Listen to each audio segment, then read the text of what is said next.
So, what if the person you love is concealing a vital part of themselves and in turn sabotaging your connection?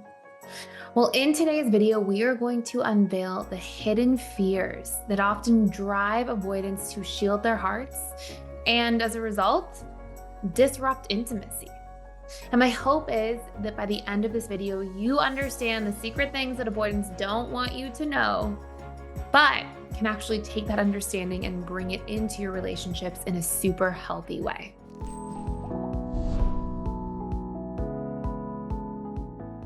So, the first thing you really want to understand is that your dismissive avoidant loved one, it's not like they have this conscious mind experience where they're going, oh, I'm going to express myself, but I decided at the last minute here I don't want to, and let me just keep that down. It doesn't quite feel safe. They don't realize this is happening. This is subconscious, it's out of their conscious mind's awareness. These things are like happening on autopilot without them actually critically thinking about it. Instead, it's just like a response that's taking place without their conscious mind's real input, if anything. And when I go through this video here, it's like these are things the DA doesn't want you to know. But on one level, if they weren't afraid of being seen and known, and if they weren't afraid of their own vulnerabilities, it would actually be something they would need you to know because it's something that can be really helpful in a relationship. And on some level, dismissive avoidants long for understanding. They want to be understood and accepted as they are. So, anyways, that's almost like bonus number 4. But the first one that's really important to know is dismissive avoidants do have feelings. They do feel a lot. They just don't express their feelings outwardly, and they are likely to repress feelings more. I've had hundreds, if not thousands, of one-to-one conversations with dismissive avoidance for the client practice I ran for the better part of a decade.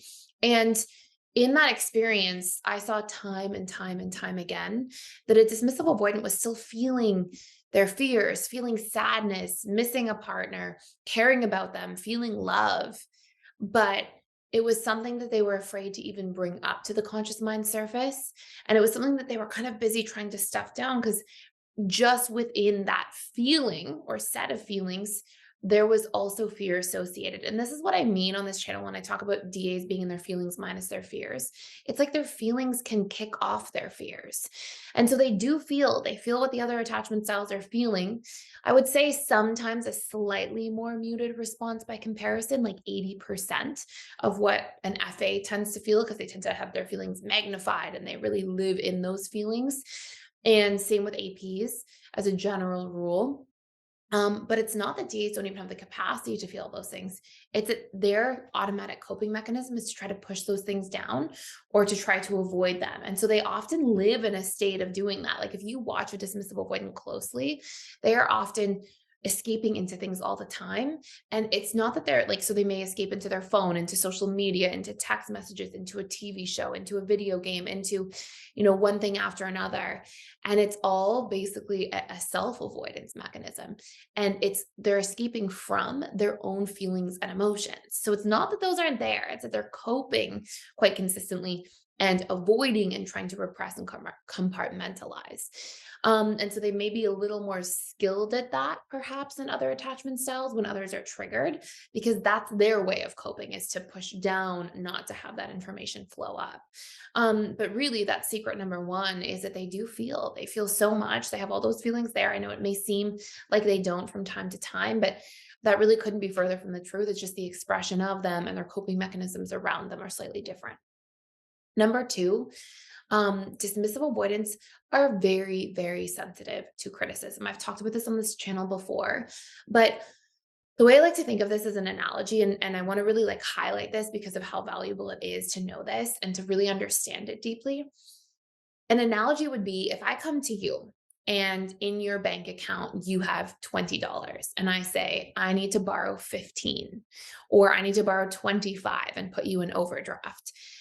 That's really scary. That feels a lot worse than if I come to you and say, hey, I need to borrow $25, but you have $10,000 in your bank account, right? There's a big difference. And the way I like to think of the dismissive avoidant when it comes to criticism is it's like their emotional bank account is constantly running on empty. And so when they have something that has a negative response, like criticism, it like puts them in overdraft. It literally, it's like they're already running on empty so much emotionally, and really trying to repress and disconnect from and avoid so many of their own feelings, that when somebody then comes along, especially in relationships, that brings out some sort of negative comment or criticism towards them, it stings so deeply and lands so deeply because they're already not having a lot of nurturing there that they're coming from. So this is really important. And I really want to highlight, and I'm going to make probably a whole separate video about this, but I really can't stress enough that behind every criticism, we just have a need that hasn't been expressed. If you say to somebody, you never do the dishes. Okay, well, you need support around the house. You need somebody to help you do the dishes. If you say to somebody, you never spend time with me. Okay, you need more quality time. Like, if you can unpack your own criticisms towards anybody in your life, you'll see that we can actually just flip that and convert that into a need we can express in the positive form. And that's going to go a very, very long way in constructive communication in a relationship. I have a whole course about that, by the way, and how to flip it. And it's got a whole bunch of scripts for communication. You can actually print off the scripts. You can check it out for free for 7 days using the link in the description box below. But with that, you can actually print off this, like, I think it's like 40 or 50 pages, maybe it's 60, but it's just this whole workbook of, like, as an AP, if you're having this issue, here's how to communicate. It gives you all these examples you can just use. And we talk about the different key points to communication. So it's called our communication scripts course inside PDS. And then number 3, another really big thing that's important to know is that dismissive avoidants are afraid to communicate through their words. And on some level, they feel like they can't do it. They feel like, I'm not able to do that. I can't have that conversation. And it's not that they critically analyze it again. It's that subconsciously, they have so many fears tied to communication because they have such a history of being rejected when they did have a need or they did try to communicate in their childhood or upbringing. Like, let's say, for example, that you come home from school and you had a bad day and you're a little kid and you're like, hey, I had a bad day, or you want to express it. You might have a parent say, like, oh, don't be a baby, like, get over it. You're going to be fine. Or if you're not feeling well, you might have a parent that's just like, hey, get over it. We all get sick sometimes. And it's like, there's just this inherent, when you want to reach out for support, for love, for connection, for your needs to be met, there's enough consistent rejection in some form, or even shaming or neglect, that you just learn, like, okay, I can't get my needs met from other people. It won't work. So you have this automatic subconscious block that comes up.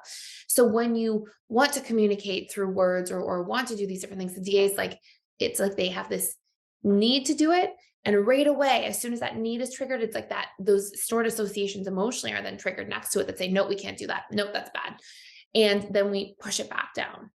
And so this can be something that, like, a DA longs to do. They want to be understood. They want somebody to kind of understand their inside world, but it just feels like it's not possible. And those subconscious barriers and blocks are really what are there blocking them. We have a whole course too that you can check out for free, and it's all about belief reprogramming, finding those blocks no matter what attachment style you are, and being able to isolate what different subconscious blocks we have and bring them to the conscious mind surface through a set of questions in that course, and then be able to plug those into reprogramming tools so we can shed some of these old patterns. So anyways, hopefully that might give you some insight if you're interested in that kind of stuff as well. And it's called the Emotional Mastery and Belief Reprogramming course. So anyways, I hope this makes sense. 3 big secrets. They might really empower your relationship, especially if you have conversations about these things with a dismissive avoidant loved one, or if you are a DA listening to this, to really help you dig into some of that understanding of your own subconscious mind and what might be going on some level as well.